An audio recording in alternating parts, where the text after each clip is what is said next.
My heart raced as we pulled our beat-up old van into the dusty parking lot of a long-abandoned gas station in the middle of nowhere.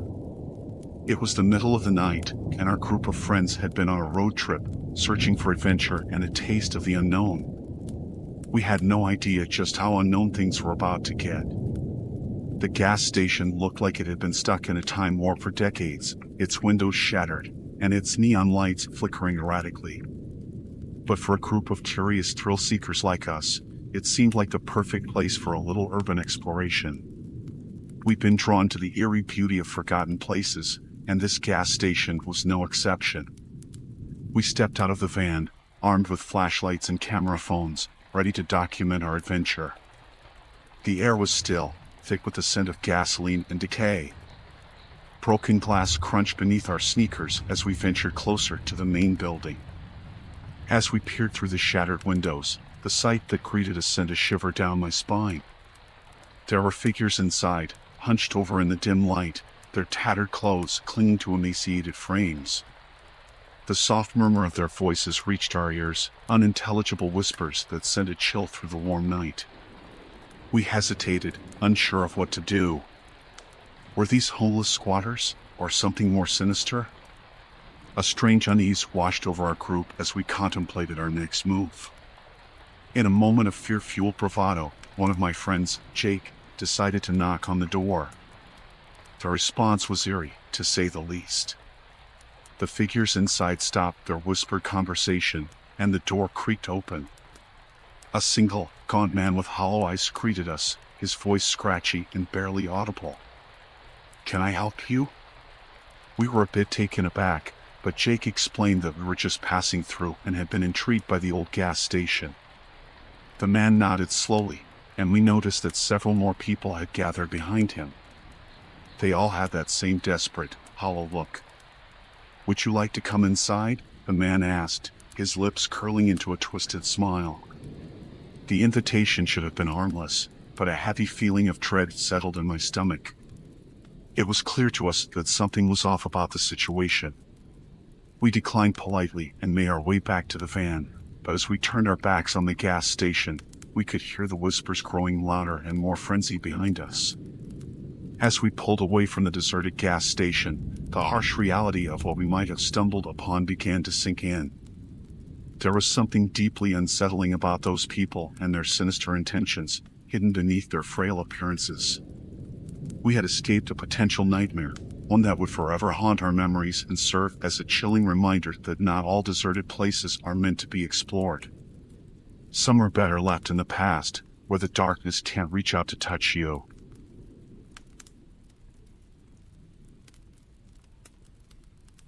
I'd been on the road for hours, driving down a long, desolate stretch of highway that seemed to go on forever. The sun was setting, casting a fiery orange glow across the vast landscape. As I cruised along, the monotony of the road weighed heavily on my mind, and I couldn't help but feel the loneliness of the journey. It was then that I saw him, standing on the side of the road, thumb outstretched in the universal hitchhiker's signal. In the fading light, he looked like an ordinary traveler in his mid-30s, with a friendly smile and disheveled brown hair. I decided to pick him up, thinking that some company on the lonely road might help alleviate the boredom. As he hopped into the passenger seat and introduced himself as Michael, we exchanged pleasantries, and for a while, the drive seemed more enjoyable. But as we talked, I noticed something odd. Michael was picking up on the subtle nuances of my speech, my mannerisms, and even the way I shifted gears. It was as though he was intentionally mimicking me, trying to blend in seamlessly. My unease grew, but I dismissed it as my imagination playing tricks on me. The sun had dipped below the horizon, and the highway was now bathed in darkness. My unease intensified as Michael's imitation became more obvious. It wasn't just the way I spoke, but the phrases I used, the anecdotes I shared, everything about me seemed to be his template. I decided to test my suspicions. I began to speak in a deliberately exaggerated manner, using a made-up story with false details. Michael mirrored my every word flawlessly. Panic set in, and I realized I was in a terrifying situation. I was alone on a remote highway with a man who was impersonating me, and I had no idea why. My hands gripped the steering wheel as I contemplated what to do next. My instinct screamed at me to stop the car and demand answers, but fear held me back. Michael's eyes, now devoid of any friendliness, seemed to pierce my soul. The next few minutes were a nightmare. My thoughts raced as I considered the possibilities. Who was this man, and what was his motive? I knew I had to act decisively. I feigned a sudden need for gas and pulled into a dimly lit, deserted station, praying that it might offer me some help. As I filled up my tank, Michael stared at me with an unsettling intensity. I quickly calculated my options and decided to make a run for the convenience store, hoping to find someone inside who could call the police. But as I turned to leave, Michael was already out of the car, blocking my path. In a voice that was chillingly calm, he said, "I think it's time for a change in drivers, don't you?" I knew I had to fight for my life. Adrenaline surged through me as I tackled him to the ground, and we rolled on the pavement, our breaths coming in desperate gasps. It was a life-and-death struggle, and I was determined not to become his victim. Blows were exchanged, and I managed to wrestle a knife away from him. In that frantic moment, I understood that my survival depended on keeping him subdued until help arrived. My mind raced, and fear fueled my actions. The struggle continued, and my hope was that a passing motorist might see our struggle and call the authorities. It felt like an eternity before I finally overpowered him, and I watched as he lay on the ground, defeated. Minutes later, I saw the flashing lights of a police car in the distance. Relief washed over me as the officers took Michael into custody. I never discovered his true motive or what he intended to do, but one thing was clear: he had meant to take more than just the wheel that night. The encounter left me shaken, with the memory of that dark highway forever imprinted in my mind. It was a nightmare brought to life, a reminder of the horrors that can unfold on the open road.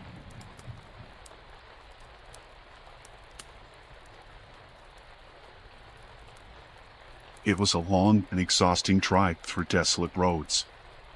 My family and I were on a road trip, heading to a remote cabin in the mountains.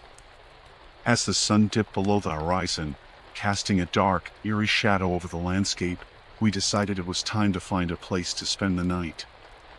We hadn't planned this stop, so we had no reservations or familiar places to rely on. We just wanted a clean and quiet motel where we could rest our weary bodies.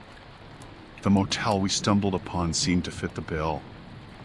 It was a small, nondescript building nestled in the heart of nowhere, with a flickering neon sign that spelled vacancy in bold red letters.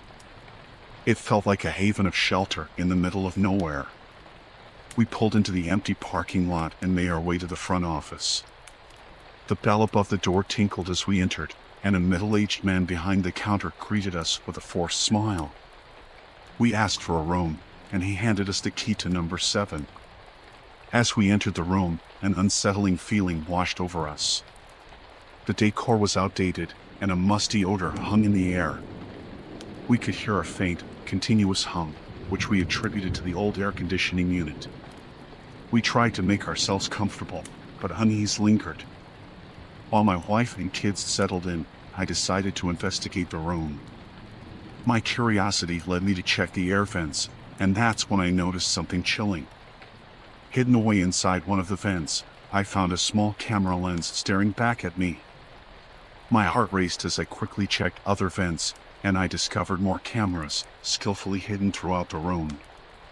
Panic set in as the realization struck: we were being watched. I immediately informed my family, and they shared my shock and fear. We had unknowingly walked into a trap, and the owner of this motel had been spying on us from the moment we entered. We huddled together in the room, feeling violated and vulnerable. It was clear that the man at the front desk had sinister intentions. We debated calling the police, but we had no idea how they would respond, given the remote location. Our best option was to leave immediately. With trepidation, we gathered our belongings and headed for the door. As we stepped outside, the motel owner gave us a sly grin, as if he knew he had terrorized us. We didn't dare confront him, and the fear of what he might do next hung heavily in the air. Once back in our car, we sped away from that nightmarish motel, leaving the dark secrets hidden within its walls. It was a harrowing encounter that left us shaken and distrustful. We had unknowingly walked into a web of surveillance, and the violation of our privacy haunted us long after that night. As we continued our journey to the remote cabin, we couldn't help but look over our shoulders, wondering if our unwanted observer would resurface.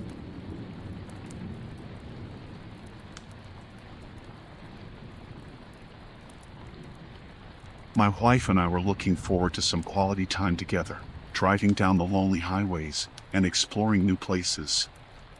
Little did we know that our adventure would take a sinister turn. We had been driving for hours through desolate landscapes, with nothing but the open road and the hum of the engine. The sun had dipped below the horizon, casting long, eerie shadows across the highway. It was just us and the darkness, or so we thought. As we navigated a particularly isolated stretch of road, I noticed a pair of headlights in the rearview mirror. At first, I didn't pay it much attention, assuming it was just another traveler on the road. However, something about the way the vehicle stayed glued to our tail began to send shivers down my spine. I couldn't shake the feeling that we were being followed, but I tried to reassure myself, thinking it might be a coincidence. Still, my wife, Lisa, was growing increasingly anxious, urging me to speed up and put distance between us and the pursuer. I obliged, pressing the accelerator a bit harder. The road stretched out before us, but the vehicle behind continued to tailgate us relentlessly. My heart raced, and a sense of dread hung in the air. Who could be following us on this desolate highway, and why? As I navigated a series of twists and turns, I decided to take an unexpected detour, hoping to lose our pursuer. The dark, winding road led us deeper into the wilderness, but the menacing headlights remained steadfast in our rearview mirror. Lisa dialed 911, her trembling voice conveying our fear to the operator. We described our predicament, the unrelenting driver, and our isolated location. The operator assured us that help was on the way, but we knew it would be a while before they could reach us. Desperation took over as we continued to race through the night, a sinister shadow in our rearview mirror. The vehicle behind us showed no signs of relenting. Lisa and I whispered frantic conversations, trying to decipher our stalker's motivations. Were they trying to rob us, harm us, or something even more sinister? The minutes turned into hours as we found ourselves in a perilous game of cat and mouse. I pushed our car to its limits, taking every twist and turn to test the resolve of our pursuer. But they were relentless, staying close enough to keep us in their sights. As the fear and uncertainty mounted, we finally saw the distant glow of approaching police cars. Relief washed over us as the patrol vehicles pulled alongside us, creating a protective barrier between us and our relentless stalker. The police officers instructed us to pull over while they apprehended the menacing driver. It was a woman, her eyes filled with an intensity that sent chills down my spine. The officers quickly detained her and took her into custody. We later learned that she had no criminal record, and her motivations remained a mystery. It was as if she had targeted us at random, driven by some dark compulsion to pursue us relentlessly. The encounter left a lasting mark on both of us, a harrowing reminder that danger could lurk in the most unexpected places. We continued our road trip, but the open highway would never feel quite the same again.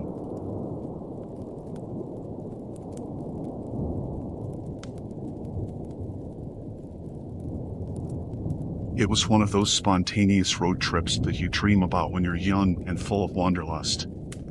My friends and I, Ben, Sarah, and Mike, decided to hit the open road for a long weekend, leaving the monotony of our daily lives behind. We had no particular destination in mind, just the thrill of adventure and the freedom of the highway. As we cruised along the winding roads, the vast expanse of the American countryside unfolded before us. It was like a scene from a classic road movie. We laughed, played music, and felt like the world was ours. but it was a peculiar roadside sign that piqued our interest and set the stage for the horrors that would follow. The sign was weathered and rickety, proclaiming the existence of the House of Oddities at the next exit. Intrigued by the bizarre, we decided to give it a try. It wasn't long before we reached the exit and followed a twisting road that led us to a place that would forever haunt our memories. The entrance to the House of Oddities was a dilapidated structure, its paint peeling and windows boarded up. A faded sign with faded letters spelled out the admission fee, and we each paid the elderly woman in the ticket booth. Her eyes were clouded by cataracts, and her grin seemed a little too wide, like she knew something we didn't. We entered a dimly lit, winding maze of curiosities, each room more unsettling than the last. Taxidermy animals, antique surgical instruments, and oddities from around the world were displayed in the dim light. It was equal parts fascinating and disturbing, with a sense of unease gnawing at the edges of our excitement. The atmosphere inside grew increasingly eerie, with strange noises and whispers that seemed to echo in the narrow corridors. The walls were adorned with portraits of the house's owner, a man with a twisted smile and eyes that bore into your soul. It was then that we realized something was amiss. As we navigated the labyrinthine passages, we began to lose sight of one another, disappearing around corners only to find ourselves in empty hallways. Panic set in as we tried to regroup, our shouts swallowed by the oppressive silence. In the heart of the maze, we stumbled upon a room that sent shivers down our spines. It was a makeshift operating theater, complete with rusted tools and restraints. The realization that something was horribly wrong struck us like a sledgehammer. And then we found Mike, strapped to a gurney, pale and trembling. The sinister owner, the same man from the portraits, loomed over him. He had a crazed look in his eyes, a mad glint that told us we were in grave danger. He revealed his gruesome intentions to perform a live dissection show, with Mike as the unwilling participant. We couldn't let that happen. With sheer desperation, we attacked the owner, struggling to free our friend. The chaos that ensued was our only chance at survival. The decrepit walls of the House of Oddities seemed to close in around us, like a living entity trying to protect its secrets. A vicious battle unfolded, culminating in Mike's rescue, but the owner escaped into the labyrinthine darkness. We decided not to pursue him, fearing the depths of the evil that resided within those walls. The exit seemed impossibly far away as we stumbled through the twisting corridors, each turn leading to another disturbing sight. Finally, we found ourselves back at the entrance, gasping for breath and soaked in sweat. The elderly woman in the ticket booth was gone, as if she had never existed. The rickety sign had vanished as well. We fled the House of Oddities, our hearts pounding, our minds scarred by the horrors we had witnessed. Our spontaneous road trip had taken an unimaginable turn into a nightmare.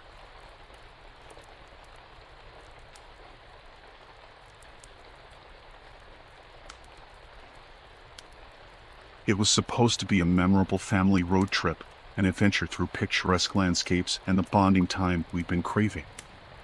My wife, Lisa, our 2 kids, Mia and Jake, and I packed up our SUV and hit the road.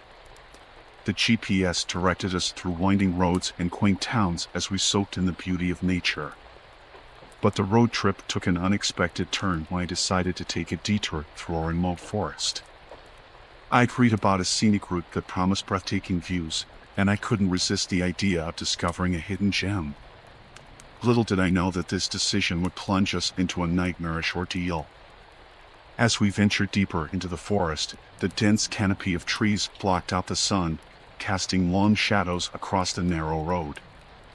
My excitement started to wane, but it was too late to turn back. We were already too far in, and I didn't want to admit to my family that I'd made a mistake. As the road became increasingly overgrown and the GPS signal vanished, a feeling of unease settled over us.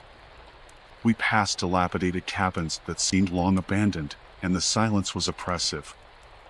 My wife's worried glances spoke volumes, and I tried to reassure her that everything was fine. But our situation worsened when the road abruptly ended in front of a wooden barricade. We were trapped. Panic welled up inside me as I realized I had no idea where we were, and our cell phones had no signal. We were truly lost in the wilderness. My attempts to turn the car around were interrupted by eerie rustling sounds in the trees. That's when I noticed the group of people emerging from the forest. They were ragged, wild-looking, and their eyes held a feral gleam. They didn't appear welcoming. I rolled down my window, trying to maintain a friendly demeanor. They spoke in hushed, guttural voices and pointed to the barricade, making it clear we were not allowed to pass. Fear surged through me as their hostility became apparent. They had no intention of letting us leave. The situation escalated quickly, and they surrounded the car, their intentions clear. They weren't interested in robbing us. They wanted something far more sinister. I locked the doors, but the sound of glass shattering filled the air as a rock smashed through a window. Lisa screamed, and Mia and Jake clung to her in terror. I frantically searched for an escape route, my mind racing for a way out of this nightmare. With no other option, I slammed my foot on the gas pedal, sending the car crashing through the barricade and into the forest. We sped down a rugged, unpaved path, branches scraping the car, but the forest dwellers pursued us relentlessly. They screamed and yelled, their anger fueling their pursuit. Their primitive faces contorted with rage, making my blood run cold. I navigated the treacherous terrain, praying we would find a way out. Our car's headlights pierced the darkness, and my heart pounded as we hurtled deeper into the forest. Finally, we reached the edge of the woods, and I could see the lights of a nearby town. We didn't stop until we reached the safety of a gas station, where we called the police. They assured us they would investigate the situation and warned us against taking such detours in the future. They never mentioned what had provoked the forest dwellers, but I had an inkling it was their territory. The road trip we'd envisioned had turned into a chilling encounter with danger. We escaped, but the terror of that forest and the hostility of its residents would forever haunt our family's memory. From then on, we decided to stick to the main roads and avoid detours that might lead us into the unknown, realizing that true adventure could sometimes come with a price too high to pay.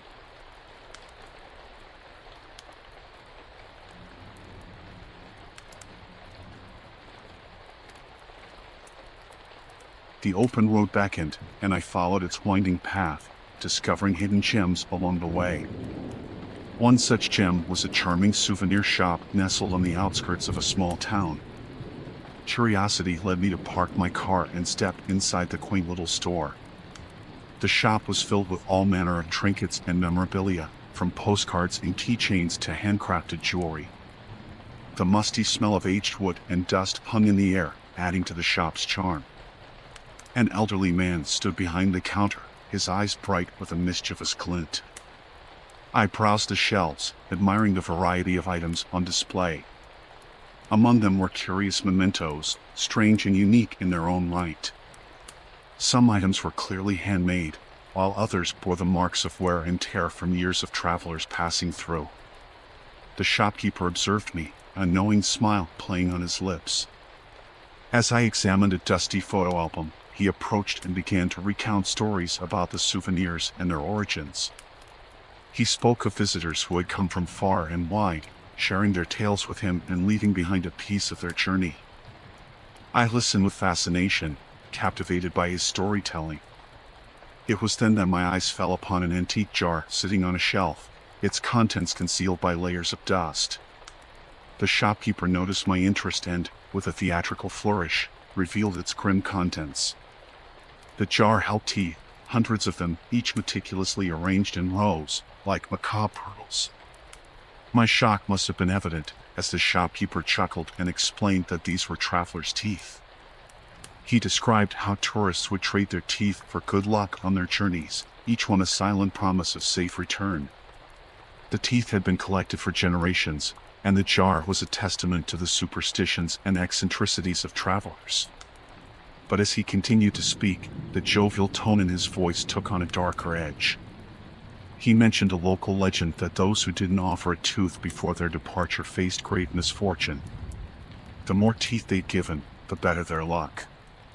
It was then that I noticed his grin wasn't one of humor, but of something more sinister. An eerie silence settled in the shop, and I became acutely aware of my surroundings.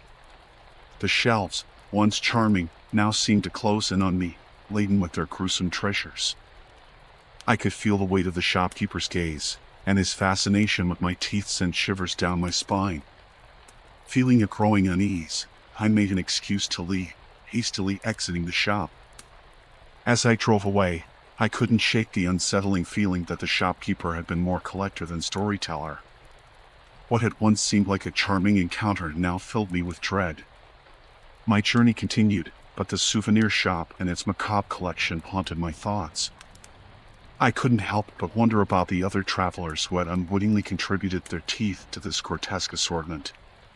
The road ahead felt lonelier, the world far more unpredictable, and the charm of the open road had been forever tarnished by the horrifying mementos I'd encountered.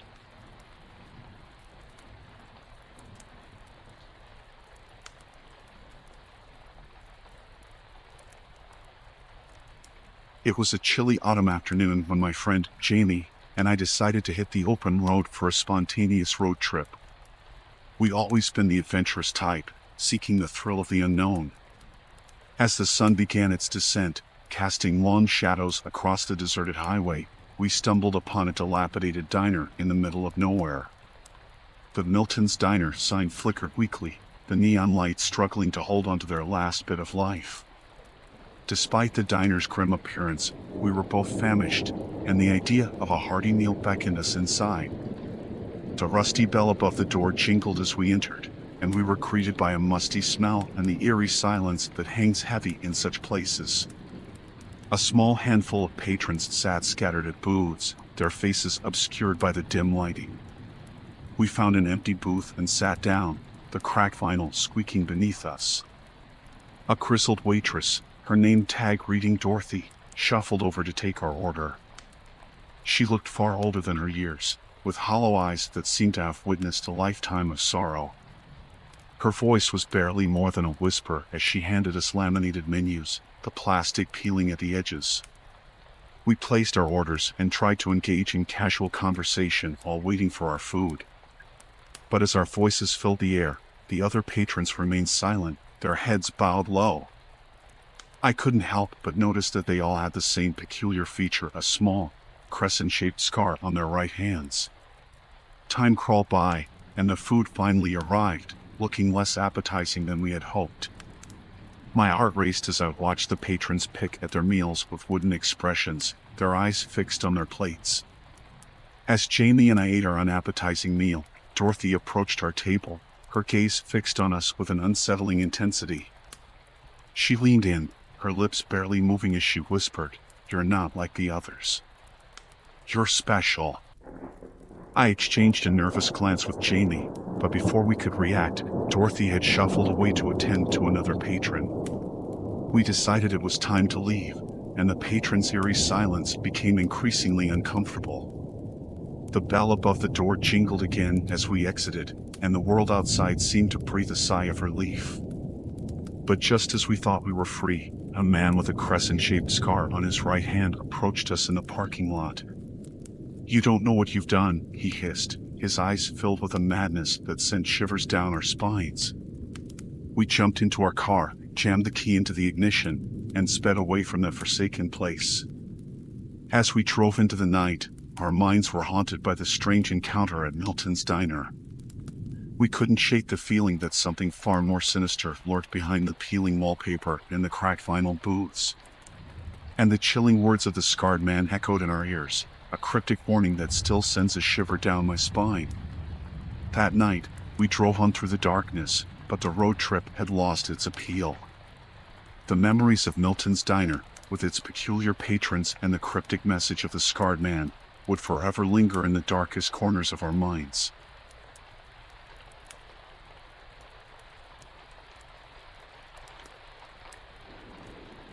A few summers ago, some friends and I embarked on a road trip that we thought would be full of adventure, great stories, and unforgettable moments.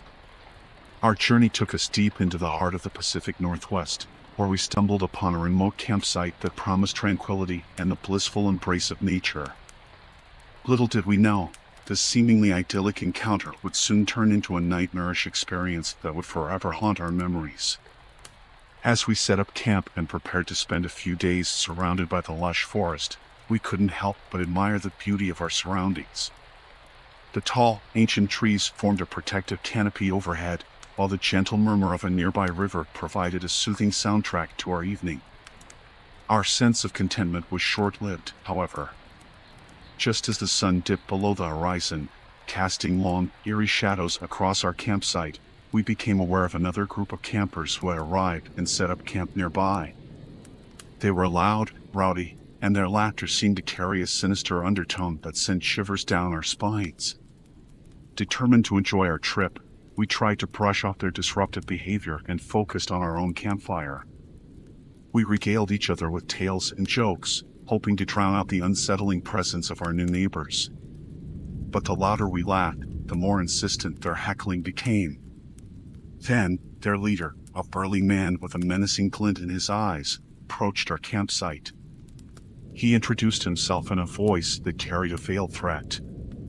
He warned us that this campsite was their territory, and we needed to pack up and leave immediately. Their intentions were clear. They were prepared to drive us away at any cost. We protested, arguing that the campsite was public land and that we had every right to be there.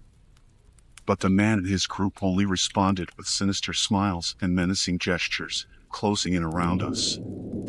Fear gnawed at our hearts as we realized that we were dealing with a group that had no intention of playing by the rules. In the darkness, tensions escalated as the situation grew more perilous with every passing moment. Our pleas for reason fell on deaf ears, and it became abundantly clear that these were not ordinary campers. They were hostile, driven by a sinister motive we couldn't comprehend.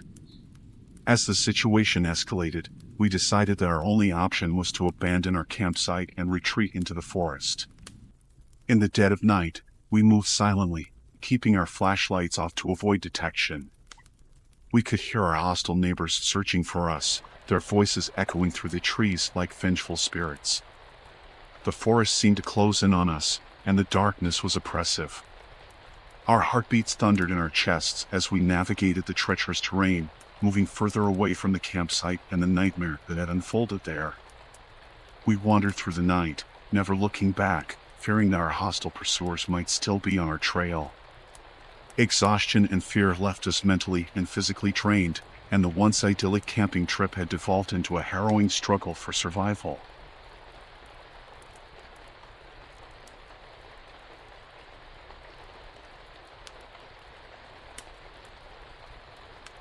I've always been drawn to photography, especially capturing the beauty of landscapes in the remote corners of the world. So, it's no surprise that I found myself embarking on a solo road trip through the vast, desolate expanses of the American Southwest. With my camera and gear in tow, I set off on a journey that would take me through sweeping deserts, ancient canyons, and eerie ghost towns. One sweltering afternoon, I found myself on a lonely stretch of highway, miles away from the nearest signs of civilization. As the sun began its descent, casting long, eerie shadows across the barren landscape, I noticed something peculiar. On the horizon, I saw a dilapidated building, partially hidden by a sea of sand dunes. I couldn't resist the urge to capture the building's haunting aura on film. I parked my car by the side of the road and made my way through the shimmering heat to reach the decaying structure. The moment I stepped inside, I felt an overwhelming sense of dread. The air was heavy with the stench of decay, and the walls seemed to close in on me.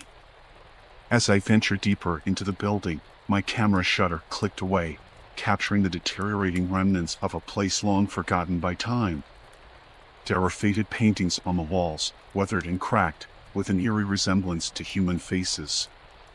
It was as if the walls were whispering secrets of the past. But then, I stumbled upon something truly disturbing. In one of the dimly lit rooms, my camera's flash revealed a grotesque tableau. It was a collection of old photographs, pinned haphazardly to the walls. These were not ordinary photographs, but images of people, contorted in fear and anguish. They looked as if they had been subjected to unspeakable horrors. I knew I had to document this chilling discovery. I started taking pictures of the photographs, hoping that they might serve as evidence for the authorities. However, I was so engrossed in capturing the images that I didn't notice the eerie silence that had fallen over the building. My heart pounded in my chest as I suddenly realized that I was now alone. I turned to find myself surrounded by a group of menacing individuals. They emerged from the shadows, their faces obscured by masks that bore grotesque, twisted expressions. Fear surged through me as I realized that I had unwittingly trespassed into their lair, capturing evidence of their unspeakable crimes. The group's leader, a tall and imposing figure, stepped forward and ordered me to surrender my camera. I was paralyzed by terror, unable to move as he approached me, his eyes devoid of any compassion. In the most horrifying moments of my life, I was subdued and overpowered, my camera wrenched from my trembling hands. The group of menacing individuals showed no mercy, and their intentions were clear. I was an unwelcome witness to their dark secrets, and they would stop at nothing to ensure my silence. I was bound and forced into a vehicle, the world outside growing dark as I was driven away from the deserted building. The leader of the group, whose name I never learned, delivered an ominous warning. If I ever breathed a word about what I had seen, they would find me and ensure that I suffered the same fate as the unfortunate souls in the photographs.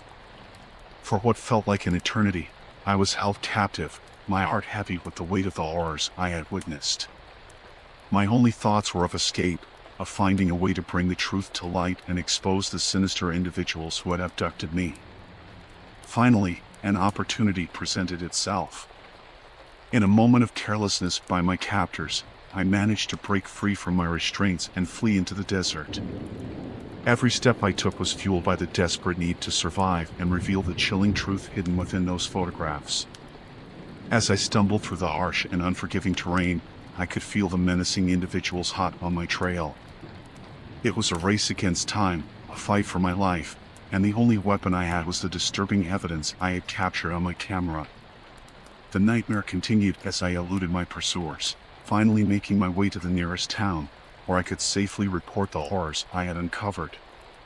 The authorities launched an investigation, but the sinister group of individuals proved elusive, vanishing into the shadows from which they had emerged.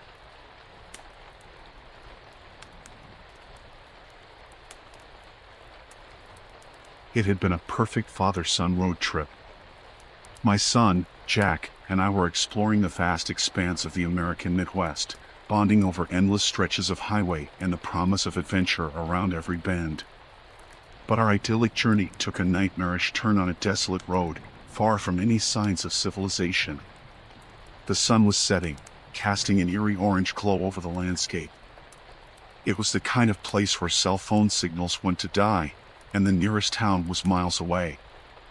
Just as I marveled at the remote beauty of it all, our car sputtered and shuddered before coming to a complete stop.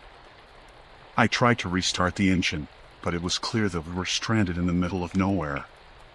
With no choice but to deal with our predicament, I opened the hood and did my best to diagnose the problem. My mechanical knowledge was limited, but I hoped it was something simple. As I peered into the engine, I noticed headlights approaching in the distance. Relief washed over me as a tow truck pulled up.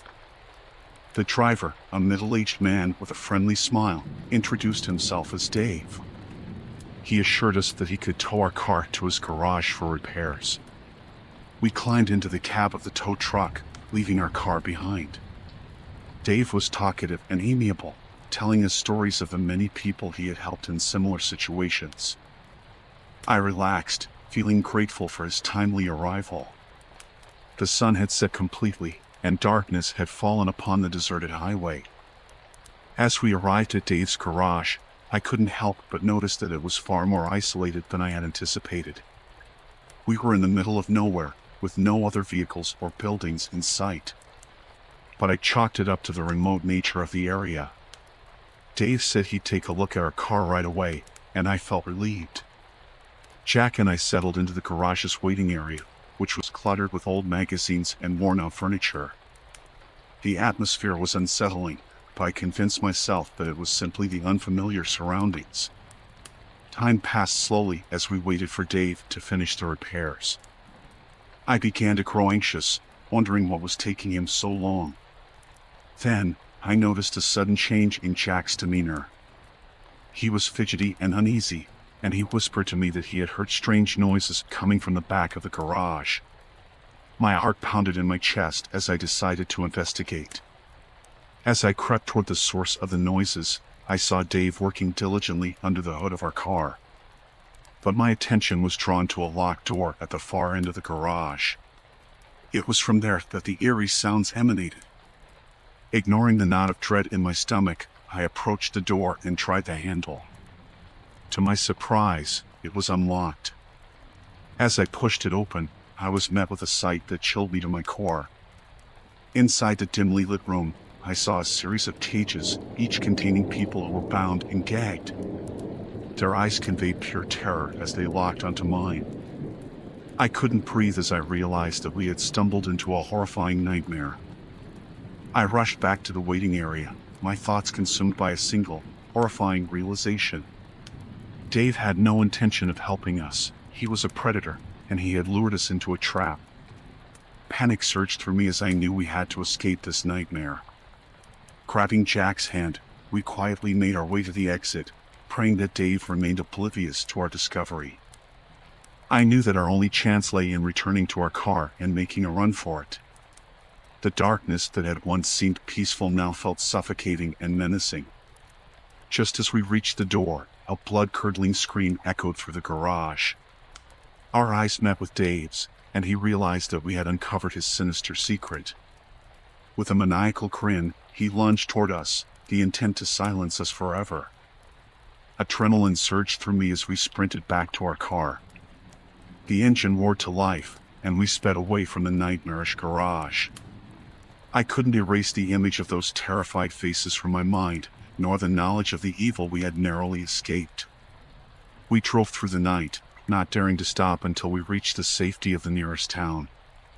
We reported the horrifying encounter to the authorities, who launched an investigation into Dave's gruesome activities. It turned out that he had been luring travelers into his trap for years, leaving them as prey for his horrifying desires.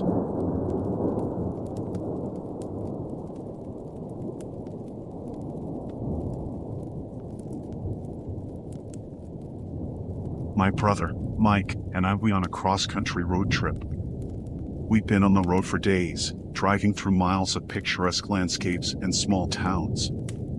Everything was going smoothly until we found ourselves on a desolate highway that seemed to stretch on forever, surrounded by nothing but barren land and endless asphalt. As we continued down that lonesome road, the sound of thunderous engines roared behind us. Glancing in the rearview mirror, my heart sank as I saw a pack of bikers approaching. It was a menacing gang, their leather jackets adorned with intimidating patches and tattoos marking their arms. Mike and I exchanged nervous glances, hoping they would simply pass us by. But these bikers had something else in mind. They swarmed around our car, blocking our path and forcing us to pull over. I could feel the tension rising, and it was clear that we were in a dangerous predicament. A burly, bearded man, who appeared to be the gang's leader, approached our car. He had a sinister grin on his face as he tapped on the window, signaling for me to roll it down. Reluctantly, I did so, and the stench of cigarette smoke and leather wafted into the car. The leader asked what we were doing on their turf, his tone filled with menace. I explained that we were just passing through, on a road trip to see the country. But our pleas seemed to fall on deaf ears. The gang was looking for trouble, and we were their chosen victims. As the bikers circled our car, the situation escalated. One of them, a woman with a wild look in her eyes, began slashing at our tires with a knife. Panic coursed through my veins as our car sagged to the side, crippled by the damage. The gang's leader leaned in closer, his foul breath hitting me like a punch. He threatened us, demanding money and valuables. Mike and I quickly handed over our wallets, hoping it would appease them, but it wasn't enough. They wanted more. The leader's hand shot through the window, grabbing me by the collar, and his eyes bore into mine with chilling intensity. He ordered us out of the car. Fear gripped us as we stepped onto the unforgiving asphalt, surrounded by the gang. The barren landscape that had once seemed empty was now filled with danger. As the confrontation escalated, Mike and I knew we had to tread carefully. The gang's numbers and the ominous atmosphere were overwhelming. They began searching our car, taking our bags and rifling through our possessions. It felt as though we had been thrust into a violent nightmare. We had to make a choice, a risky one. Mike and I decided to distract the gang by pretending to cooperate while discreetly planning our escape. We knew that any wrong move could have dire consequences. While the gang was focused on the contents of our car, we seized our opportunity. With a swift, desperate dash, we sprinted away from the scene, the sounds of angry shouts and revving engines behind us. We ran as if our lives depended on it, which, in that moment, they truly did. Adrenaline pumped through our veins as we zigzagged through the barren landscape, not daring to look back. Our desperate escape led us to a deserted gas station up ahead. We quickly entered the rundown building, hoping it would provide some refuge. The gas station had clearly seen better days, its shelves barren and windows cracked. It was eerie, but at least it was empty. We hid behind a shelving unit, peering through the dusty windows as the gang's menacing motorcycles roared past. Our hearts raced as we realized we had narrowly evaded them. Hours passed as we waited in the abandoned gas station, every creak and rustle in the distance sending shivers down our spines. We had no cell service and no way to contact the authorities. Our car was lost, and all we could do was hope the gang had moved on. As night fell, we realized we couldn't stay in that forsaken place any longer. With caution, we ventured back outside and found a small, dusty trail that led away from the highway. It was our only option. We followed it for miles, hoping it would take us to a nearby town where we could find help. The trail seemed endless, and the isolation was suffocating. We trudged through the darkness, Mike and I casting fearful glances over our shoulders, always expecting to see the menacing bikers in pursuit. But, miraculously, we remained undisturbed, and the trail eventually led us to a small town. As we stumbled into the welcoming lights of the town, a sense of relief washed over us. We found a local sheriff and recounted our harrowing encounter. The law enforcement assured us they would investigate, and Mike and I were provided with a safe place to stay for the night. The terrifying encounter with the menacing biker gang would forever haunt us, a stark reminder of the dangers that can lurk on the open road. The road trip that had begun as an adventure had taken a nightmarish turn, but our escape had been a triumph of wits and desperation.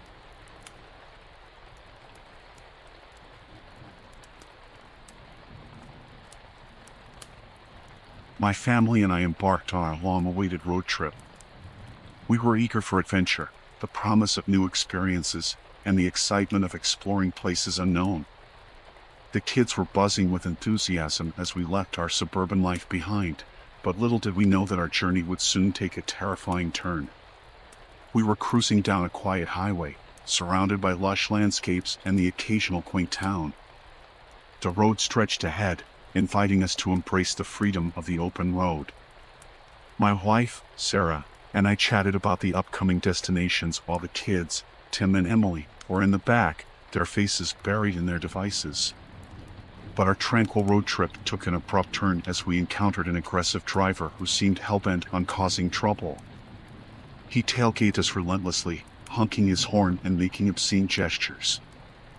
I could feel my frustration building, but I maintained my composure, trying to de-escalate the situation by changing lanes and slowing down to let the reckless driver pass.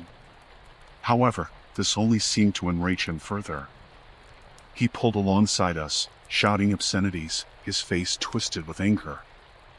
It was an alarming sight, one that we desperately wanted to escape. I kept my focus on the road, hoping to put distance between us and the enraged driver. But as we continued, things escalated. The hostile driver sped ahead, blocking our path, forcing us to a stop on the desolate highway. Panic coursed through me, and Sarah's grip on my arm tightened. The kids, sensing the tension, stopped their chatter and watched with wide eyes. The aggressive driver, a menacing figure in a worn-out pickup truck, stepped out, his face contorted with rage. He approached our car, and his voice grew louder, accusing us of nearly causing an accident. It was clear that he was looking for a confrontation, and I knew we were in a precarious situation. I tried to reason with him, apologize for any unintentional mistakes on the road, but he wasn't interested in hearing our side. His aggression was escalating, and his words became a blur of threats and fury. The realization that this situation was spiraling out of control left us in a state of panic. It was no longer a mere road rage incident, it was a life-and-death situation that was rapidly unfolding. My family's safety was my utmost concern, and I knew we had to escape this man's clutches. With the adrenaline coursing through me, I hit the gas, attempting to swerve around the hostile driver's vehicle and escape. But he was relentless, matching our every move, determined to keep us in his sinister game of cat and mouse. We sped down the highway, desperate for help. Sarah called 911, and we were directed to the nearest police station, but we still had a long way to go before we could reach it. The kids, realizing the gravity of the situation, sat in the back seat, trembling with fear. The situation on the road was getting worse by the minute. The aggressive driver was tailgating us, attempting to force us off the road. It was a nerve-wracking race against time as we weaved through traffic, desperately trying to avoid a deadly confrontation. The police station loomed in the distance, a beacon of hope in our harrowing ordeal. As we pulled into the parking lot, I could see the hostile driver's pickup truck receding in the rearview mirror. Relief washed over us as we approached the station, and the police quickly responded to our distress call. We provided the authorities with a detailed account of the terrifying encounter, including the hostile driver's aggressive behavior and threatening actions. They assured us that they would investigate the incident thoroughly. The nightmare that had unfolded on the road was over, but the ordeal had left us shaken. We couldn't shake the feeling of vulnerability, the stark reminder that danger could lurk in even the most unexpected places. Our road trip, meant to be an exciting adventure, had turned into a traumatic experience. The highway, once a symbol of freedom, had become a battleground. It was a stark reminder that even the simplest of altercations could escalate into a life-threatening situation. As we continued our journey, we couldn't help but glance nervously in our rearview mirror, forever haunted by the chilling encounter on the open road. We had learned that safety could never be taken for granted, even in the most picturesque of settings.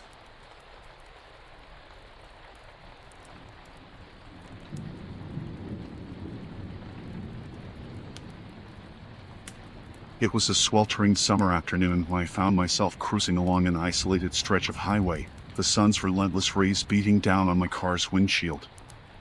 I had been driving for hours, my eyes heavy with fatigue, and my only company was the monotonous hum of the engine. As I approached a desolate intersection, I noticed two figures by the side of the road, their thumbs extended in the universal gesture of hitchhikers. Curiosity got the best of me, and I decided to pull over. The couple appeared friendly enough, their smiles warm and inviting. The man introduced himself as Jack, while the woman went by Emma. They told me they were heading to a nearby town and asked if I could give them a lift. It seemed like a small act of kindness, and I agreed, figuring some company on the long, lonesome road wouldn't hurt. The hitchhikers settled into the back seat, and our journey continued. We made polite small talk, and they shared stories of their travels and adventures. However, as the miles rolled on, their demeanor began to shift. Emma's laughter, which had been warm and genuine, turned into something more sinister, a chilling, unsettling sound that sent shivers down my spine. As we approached the town they had mentioned, Emma directed me to turn down a dirt road that seemed to lead into the wilderness. I hesitated but eventually complied, believing that perhaps there was a shortcut I wasn't aware of. The path grew narrower, and the forest seemed to close in around us, creating an eerie sense of isolation. My anxiety was growing, and I questioned their intentions, but they assured me this was the right way. It was then that Jack, who had been silent for some time, turned to me with a malevolent glint in his eyes. He said something that sent chills down my spine, revealing their true, sinister nature. They spoke of a destination, a place far removed from civilization, a place where they believed their dark rituals and sacrifices would bring them power and transcendence. I couldn't believe what I was hearing. It was like a nightmare unfolding in real life.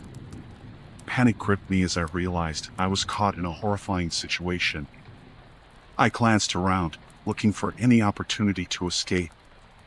The dense forest seemed to stretch endlessly in every direction, and there was no sign of civilization. Fear coursed through me, and I knew I had to act quickly.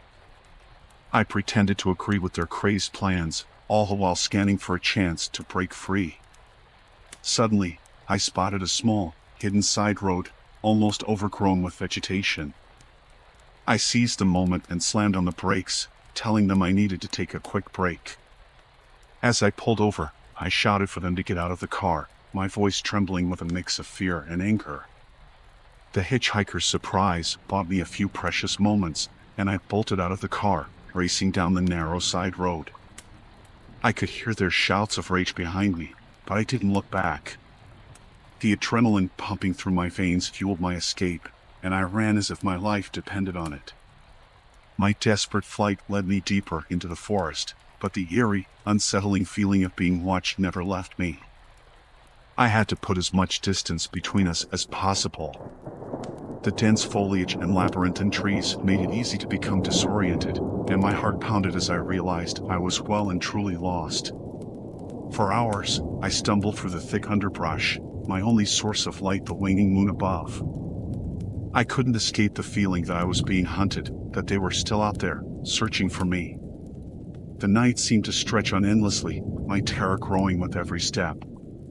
Just as I thought I couldn't go on, I stumbled upon a small clearing that revealed a dirt road. Relief washed over me, and I followed it until I finally reached a remote house. I knocked on the door, my knuckles bruised and bleeding, and a kind stranger welcomed me inside, offering me sanctuary from the horrors of the road.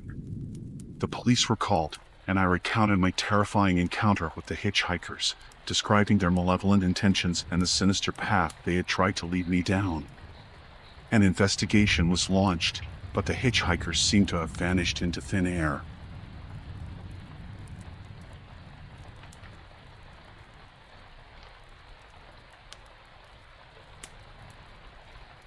My family and I embarked on a long-awaited road trip in our trusty RV. It was supposed to be a fun adventure, a chance to bond and explore the open road together. My wife, Sarah, and our 2 kids, Lily and Ben, were excited about the journey. Little did we know that it would take us to a place of unimaginable horrors.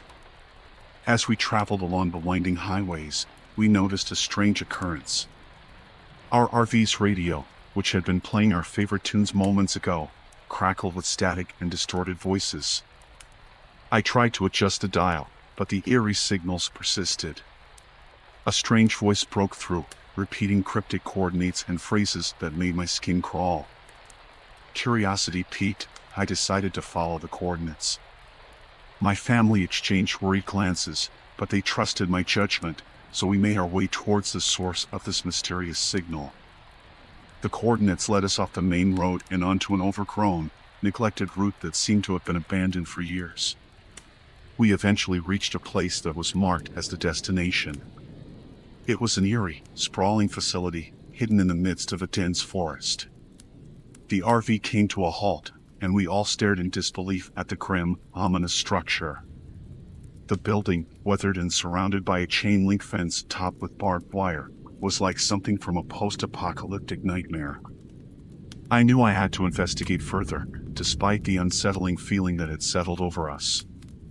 My family waited in the RV, and I ventured inside the facility. The air was heavy with the scent of decay, and the dim lighting created a sense of foreboding.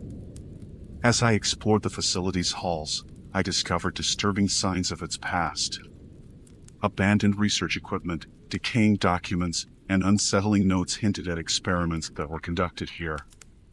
The deeper I delved, the clearer it became that this place had once been a hub of sinister activity.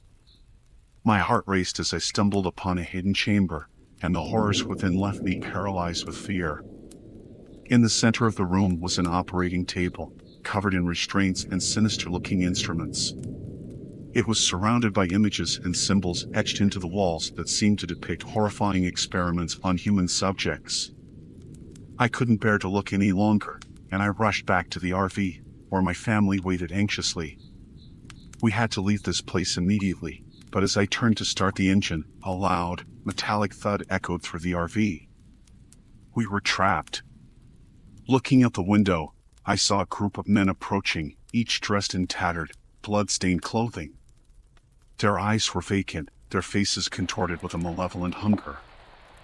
I knew we were in grave danger. In a panic, I tried to reverse the RV, but it wouldn't budge. The terrifying figures outside were closing in. With no other choice, I reached for my phone to call for help, but there was no signal. We were trapped, alone in the middle of nowhere, with no one to hear our cries for help. As the hostile group surrounded the RV, their intentions became clear. They were the victims of the gruesome experiments conducted at the facility, and they sought revenge on anyone who ventured into their territory. They had marked us as their next victims. With sheer desperation, I tried to find a way out. As the men outside began pounding on the RV, I realized our lives were hanging by a thread. I made a split-second decision to force my way through the locked gates and back onto the abandoned road. The RV screeched as I barreled through the gates, narrowly escaping our relentless pursuers. We sped away from that nightmare facility, leaving behind a trail of dust and desperation. The road trip we had looked forward to had turned into a living nightmare. We were scarred by the horrors we had witnessed and the close call that could have cost us our lives.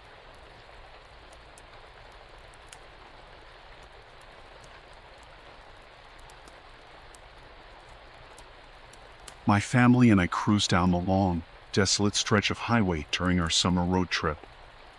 The open road had always beckoned, promising adventure and shared experiences.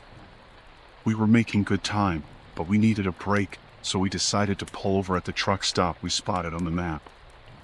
It seemed like a typical pit stop, a place to refuel and grab a quick meal. Little did we know that it would become a chilling ordeal. As we parked our car and stepped out, the air was heavy with the scent of gasoline, the thrum of idling engines, and the distant wailing of freight trains passing by. We made our way to the bustling truckers' diner, where grizzled men in worn-out denim jackets huddled in booths, eating in somber silence.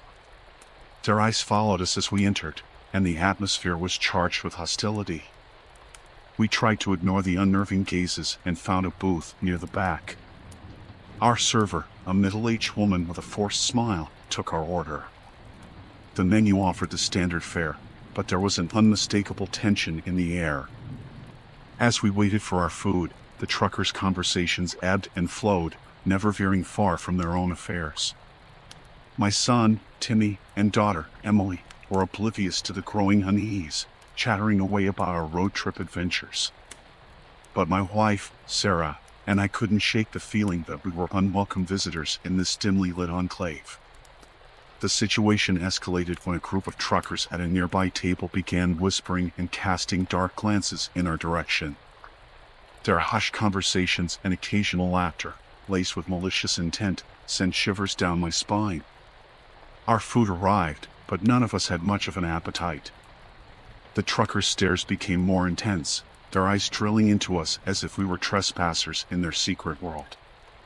The tension in the diner was palpable, and I knew we had to leave, but we had already paid for our meal, and we didn't want to draw attention to ourselves.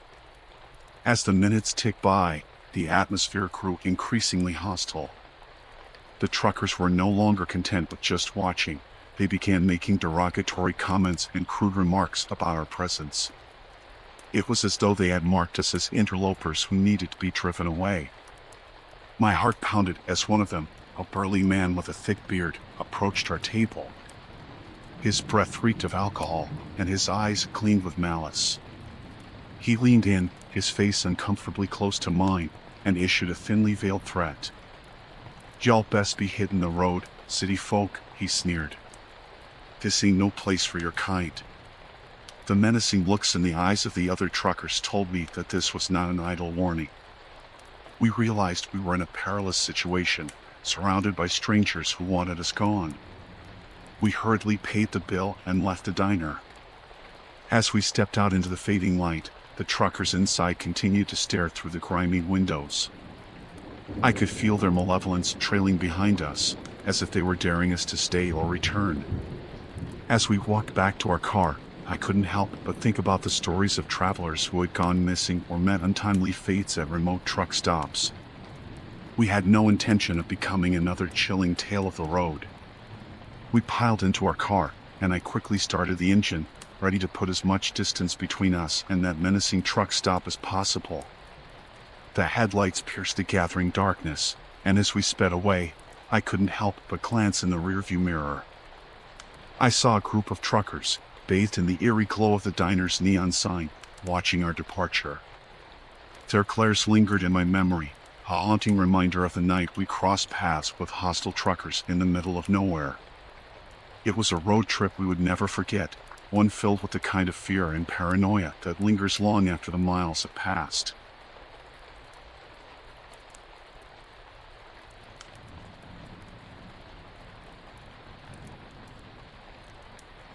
Back in the summer of 2019, my wife and I embarked on a road trip across the picturesque landscapes of England.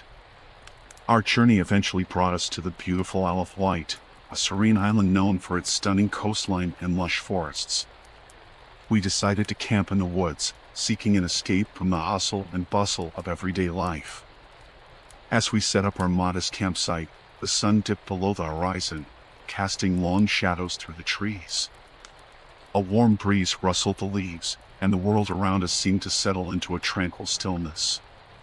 We felt a sense of peace envelop us as we nestled in our sleeping bags, the flickering campfire providing a comforting glow. The night was serene until an eerie noise broke the silence, a distant chant echoing through the forest. My wife, Sarah, and I exchanged uneasy glances as the sound grew louder, drawing nearer to our camp. The chant was incoherent, a dissonant blend of voices. Fear clutched at my heart as I grabbed a flashlight and ventured out of our tent. Guided by the flickering light, I made my way toward the source of the noise, my wife close behind. We found ourselves standing at the edge of a clearing, hidden among the towering trees. In the center, we witnessed a sight that sent shivers down our spines. A group of people, dressed in tattered clothing, stood in a circle around a massive bonfire. They chanted in a language we couldn't comprehend, raising their hands and swaying as if entranced by the flames. In the center of the circle, a dark figure emerged. The hooded leader carried a torch, casting eerie shadows across their faces. The forest seemed to come alive with their otherworldly incantations. We were paralyzed by fear, hiding in the shadows, as we watched the ritual unfold. The cult members chanted and danced with fervor, and in the flickering firelight, we noticed strange symbols etched into their arms and foreheads. It was a chilling sight, and we couldn't comprehend what we were witnessing. As the ritual reached its climax, we couldn't bear to watch any longer. Fear overcame curiosity, and we realized we needed to leave. But as we turned to retreat, a twig snapped beneath my foot, and the cult members' heads snapped in our direction. Panic surged through us, and we sprinted back to our campsite. Our hearts pounded in our chests as we heard their footsteps close behind. There was no time to pack up our belongings. We grabbed our backpacks and ran deeper into the woods, guided only by our flashlight's trembling beam.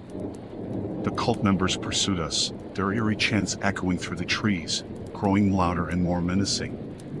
We zigzagged through the forest, trying to lose them, but their determination was unrelenting.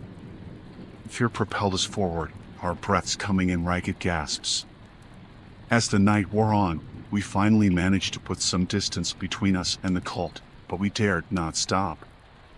Our flashlights grew dim, and exhaustion weighed us down. We had no choice but to keep moving, hoping that the trees would shield us from the sinister group that pursued us. Hours passed, and the sky began to lighten as dawn approached. The eerie chanting faded into the distance, and we finally allowed ourselves to rest beneath the sheltering canopy.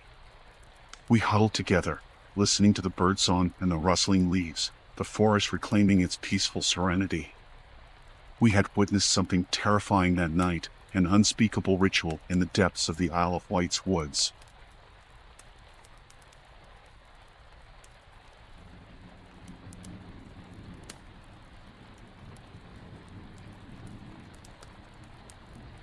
The open road stretched before us, promising unforgettable experiences and memories. We had a route planned, complete with scheduled stops and points of interest. However, it was one unexpected stop that would turn our journey into a living nightmare. It was a remote rest area in the heart of a vast wilderness. The sun was beginning to dip below the horizon, casting long shadows among the trees. We pulled into the rest area, the only car there, and parked in a secluded corner. Stretching our legs and breathing in the crisp, pine-scented air, we marveled at the untouched beauty of the surroundings. We spent a peaceful hour enjoying our picnic and the natural serenity that enveloped us. My wife, Sarah, snapped photos of our kids, Timmy and Emily, as they explored the area. But little did we know that the tranquility of the wilderness concealed an impending horror. As the daylight waned, we decided it was time to head back to the car and continue our journey. But as we approached the spot where we had parked, confusion washed over us. Our car was gone. Panic set in, followed by disbelief. We couldn't have been in the wrong spot. We had been so careful. My heart pounded as I scanned the area, hoping we had just missed it. But the car was nowhere to be seen. In its place were only tire tracks leading away from our vanished vehicle. It was as if the earth had swallowed our means of escape. The eerie silence of the wilderness now felt oppressive, and I noticed the encroaching darkness with a sense of dread. It was no longer just a serene forest, it was an isolated, menacing expanse of trees and shadows. With a sinking feeling in my stomach, I took out my phone to call for help. But there was no signal, no bars to connect us to the outside world. Panic began to gnaw at the edges of our sanity. We were stranded, helpless, with night rapidly descending upon us. As a father, my first instinct was to protect my family. We huddled together and tried to keep our fear at bay, discussing our options. Should we try to find the nearest town? Should we wait by the rest area, hoping someone would pass by and help us? The absence of cell signal ruled out calling for assistance. Timmy and Emily were frightened, and Sarah's face reflected the same fear I felt. The forest had transformed into an ominous maze of shadows, and the chirping crickets and hooting owls sounded like taunts in the wilderness. We decided to stay put, hoping that someone would eventually come looking for their own car, find ours, and help us. With no other choice, we gathered our belongings and sat in our makeshift campsite, staring into the dense forest. The night was a symphony of unknown sounds. Each rustle of leaves, every twig snapping, sent shivers down our spines. Our imaginations ran wild, conjuring predators and dangers lurking just beyond the pale glow of our flashlights. We huddled together, seeking comfort and solace in each other's presence. The inky blackness of the wilderness pressed against the beam of our flashlight, creating a claustrophobic circle of light. Our hearts raced as the night seemed endless, and our cries for help went unanswered. As the hours passed, the temperature dropped, and we bundled up, clutching our children tightly.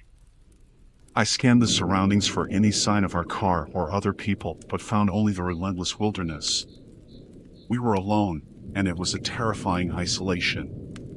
Doubt began to seep into our minds.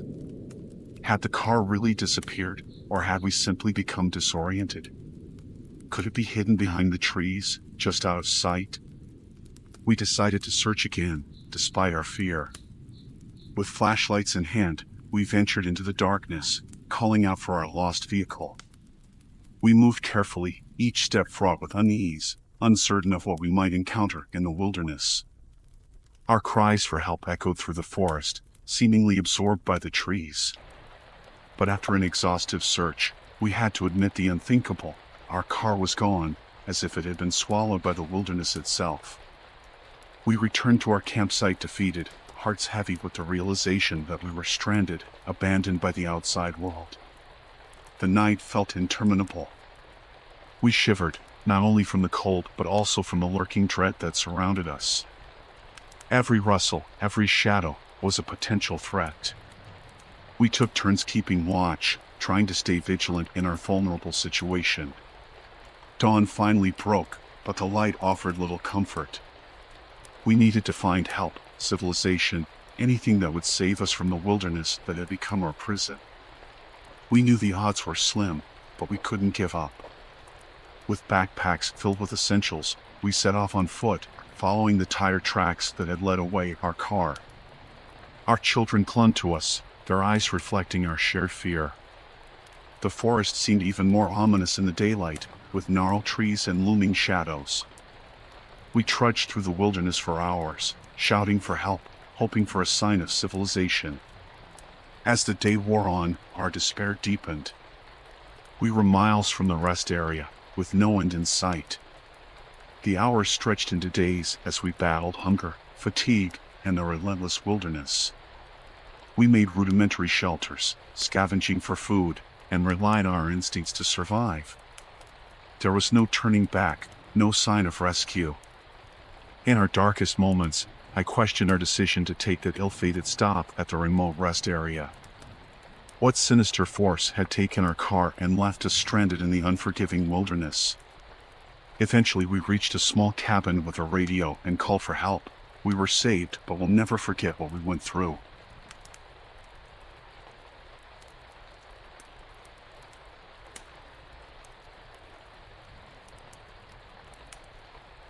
I cruised down the open highway on my trusty motorcycle.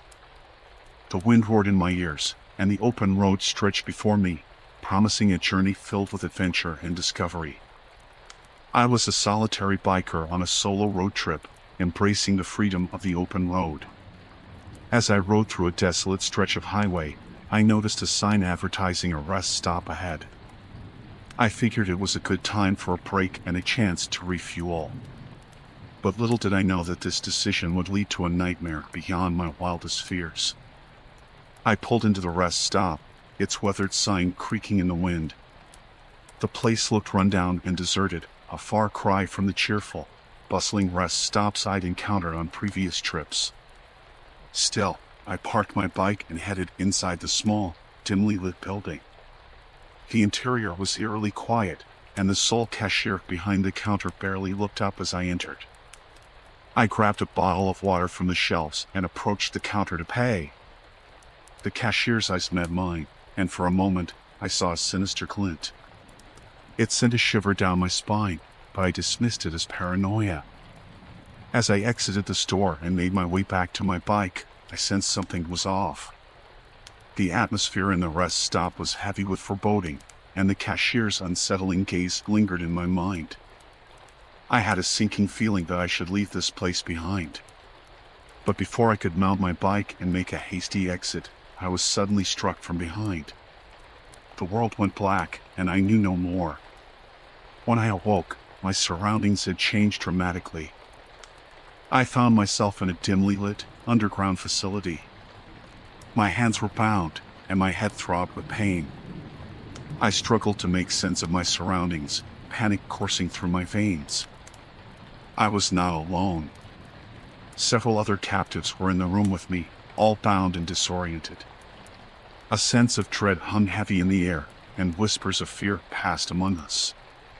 We had all fallen victim to the sinister forces that lurked in the abandoned rest stop.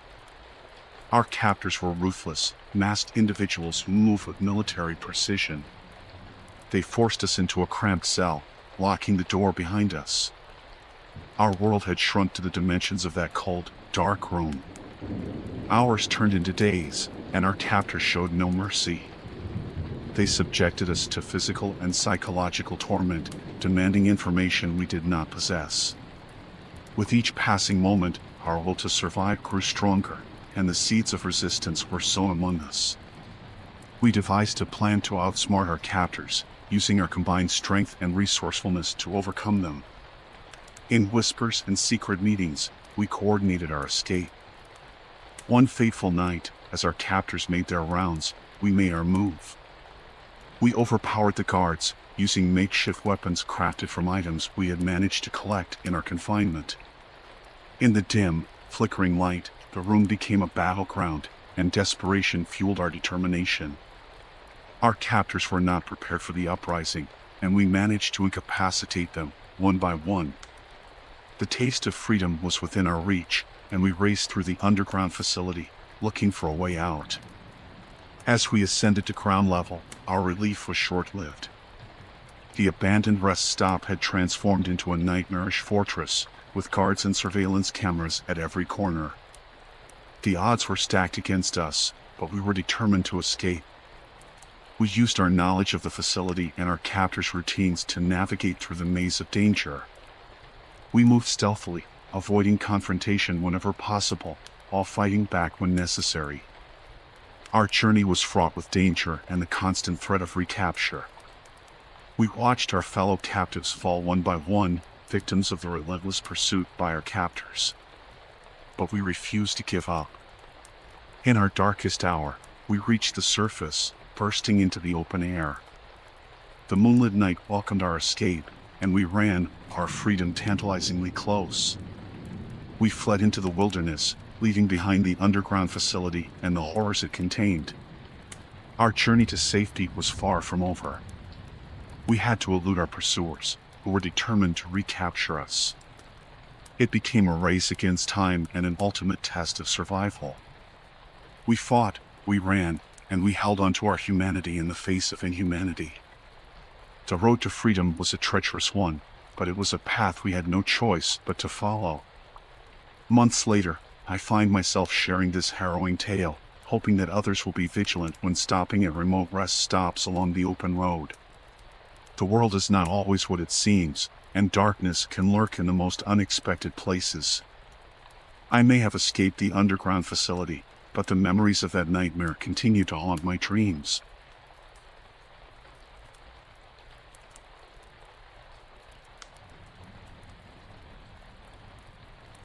As we drove through the remote, desolate stretches of road, I noticed a car tailgating us. I thought nothing of it at first, chalking it up to an impatient driver eager to pass.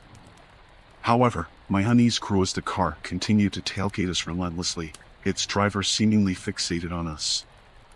My sister and I exchanged worried glances, unable to shake the feeling that something was deeply wrong. We tried to speed up, slow down, and even change lanes, but our pursuer matched our every move. Panic began to set in as we realized this was no ordinary road rage incident. The driver of the menacing car had a sinister intent, and their relentless pursuit made it clear that we were not random victims, but the specific target of their wrath. We had no idea why, but there was no doubt that our lives were in danger. As darkness fell, our fears intensified.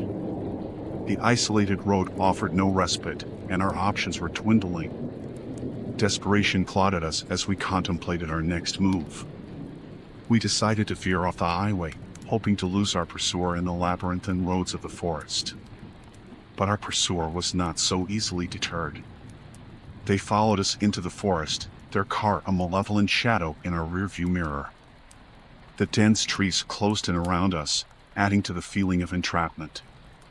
As minutes turned into hours, the situation became increasingly dire.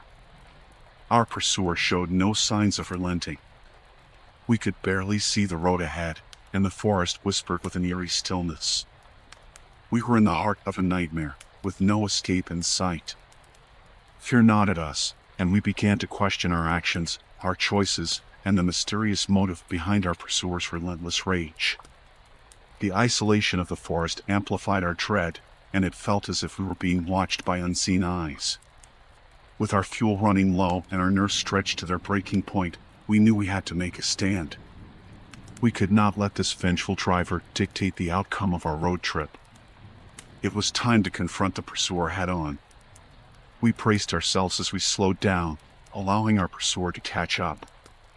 Their car pulled alongside ours, and I glanced at the driver, a face contorted by rage and hatred. There was no reasoning with this person, and we had to rely on our wits to survive. In a desperate bid for freedom, we swerved into the oncoming lane, causing a head-on collision with our tormentor's car. The impact was jarring, and for a moment, chaos reigned. It was a last-ditch effort to escape, a gamble for our lives. The collision left both cars severely damaged, and in a haze of smoke and shattered glass, we seized the opportunity to flee. We raced away from the wreckage, leaving our pursuer behind, their car incapacitated. We drove for hours, putting as much distance between us and the nightmarish encounter as possible. The forest gave way to open road, and the horrors of that night gradually faded. The dread that had weighed on our hearts began to lift. As we arrived at our destination, we realized we had narrowly escaped a terrifying ordeal. The memory of the relentless pursuer haunted our thoughts, and we couldn't shake the fear that we might encounter them again. But for now, we were safe, our road trip taking an unexpected detour through a nightmarish confrontation.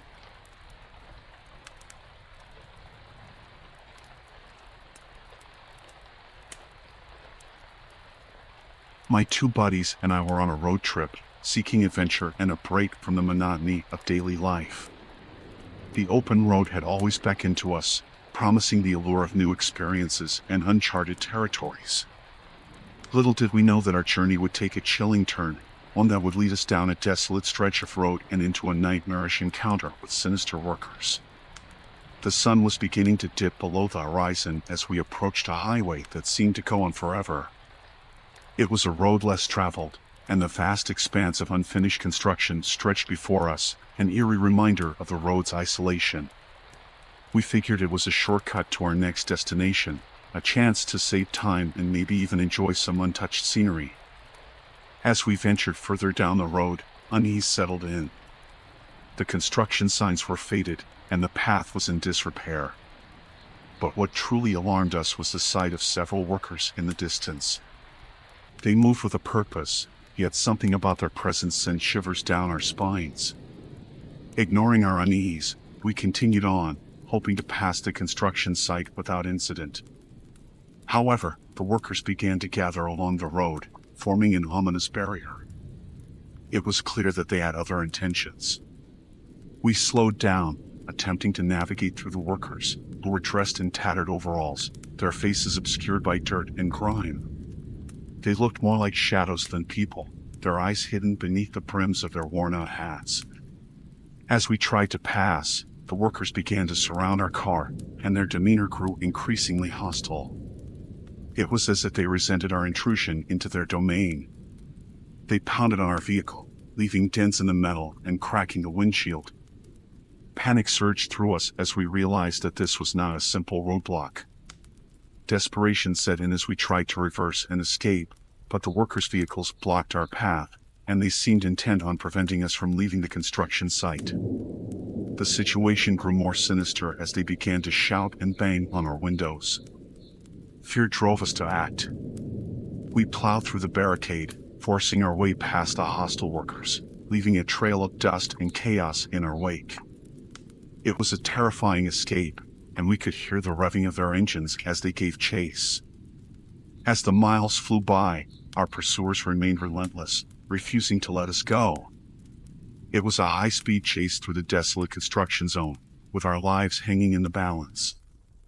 The unfinished road seemed like a never-ending nightmare, the construction equipment looming like grim sentinels. We managed to outmaneuver our pursuers, racing away from the construction site and back onto more familiar terrain. The sinister workers gradually disappeared into the distance, their figures fading like ghosts in the rearview mirror. As we finally reached a place of safety, we couldn't shake the fear and unease that clung to us. The encounter with those sinister workers had been a chilling ordeal, one that had shaken our belief in the open road and the adventures it promised.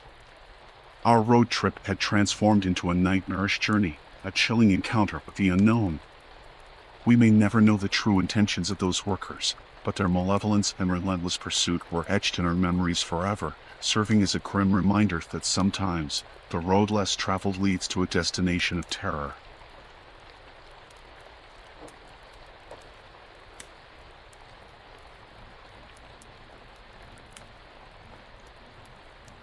A few years ago, my 2 daughters and I embarked on a road trip, an adventure meant to create lasting memories and strengthen the bonds of our family. Little did we know that our journey would take a terrifying turn, thrusting us into a nightmare encounter with a man that would haunt us for years to come. Our road trip had been filled with joy and laughter, the open road stretching before us like a canvas of endless possibilities. We stopped at quaint motels, enjoyed roadside picnics, and marveled at the beauty of the countryside. However, one fateful evening, as the sun began to set, we found ourselves on a remote stretch of road, miles away from civilization.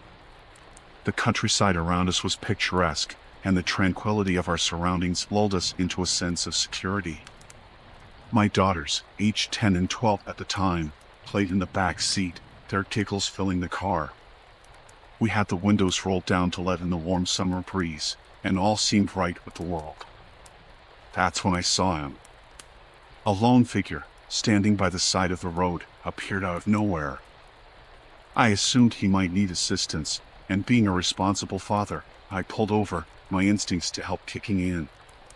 He was a middle-aged man, disheveled and emaciated, his clothes ragged and his eyes filled with a strange intensity. As I rolled down the window, he leaned in, and I was immediately hit by a foul stench, a nauseating mix of body odor and decay. His speech was rapid and incoherent, as if he were speaking in tongues. The atmosphere inside the car turned from idyllic to tense in an instant. My daughters had stopped playing and were now huddled together, their faces etched with fear. My heart raced as I tried to understand the man's words, but they made no sense, a disjointed rambling that sent shivers down my spine. I decided it was best to offer him some food and water from our supplies, hoping it would calm him down and end this unnerving encounter. As I reached into the back seat for a bottle of water, I could feel his eyes on me, filled with an unsettling hunger that went beyond mere thirst. The man abruptly snatched the water bottle from my hand, uncapped it, and began to pour it over his head and face, his mouth agape, gulping it down. His actions were erratic, and I realized that this was no ordinary traveler in need. My instinct screamed at me to drive away, to protect my daughters from this menacing stranger. I quickly pulled the car back onto the road, leaving the man behind, but he didn't give up easily. He chased after us, his voice growing more desperate, his cries punctuated by a maniacal laughter that chilled my bones. Fear raced through me as I accelerated, desperate to distance ourselves from this disturbing figure. But he was relentless, and for miles, he pursued us with an almost supernatural determination. Panic consumed us, and my daughters clung to each other in the back seat, their terror mirroring my own. It was then that we encountered another car coming from the opposite direction.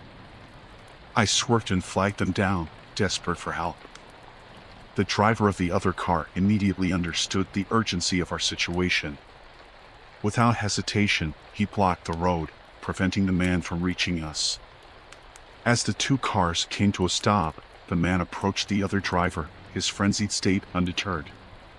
But the stranger in the other car, who happened to be an off-duty police officer, acted swiftly and apprehended him, ensuring that he couldn't harm us any further.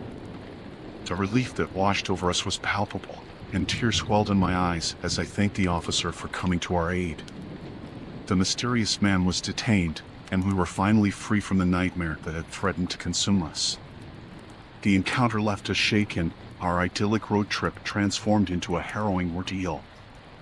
We later learned that the man had a history of mental illness, and his disturbing actions were the result of his troubled mind.